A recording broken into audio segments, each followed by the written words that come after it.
ensayando, los dos sabemos, poniendo flores aquí a la nos socorre, sempre o facemos. Maio, é tradición, sempre chega coa primavera, poner de flores a esa imaginación, dalle una forma e a protección. Cando maio entra en acción, bailes, cancións, os profes e os nenos nos xuntamos. Pois non deves esquecer participar e colaborar todos os anos.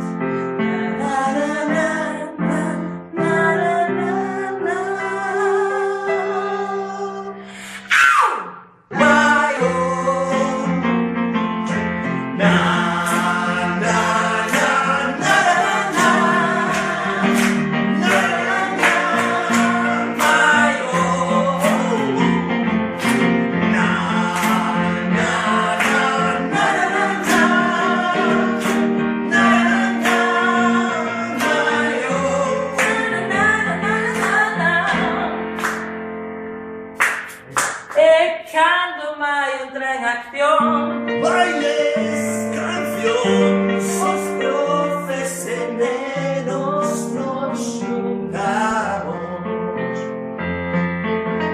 Mas non debes esquecer participar e colaborar todos os anos.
Maio, non é só mês, ensayando, los dos sabemos, poniendo flores aquí a la nos socorre, sempre o facemos. Maio, é tradición, sempre chega coa primavera.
facer este maio tivemos que ir a roubar. O fiuncho mai las flores a casa de Ferradas. O fiuncho mai las flores a casa de Ferradas. Para facer este maio tivemos que ir a roubar. Ai la la la la, ai la lelo, ai la la. Para facer este maio tivemos que ir a roubar. Viu Ferradas cunha escopeta bella, pegounos un tiro e rachounos unha orella. Pegounos un tiro e rachounos unha orella. Viu Ferradas cunha escopeta bella. Ai la la la la, ai la lelo, ai la la. Viu Ferradas cunha escopeta bella.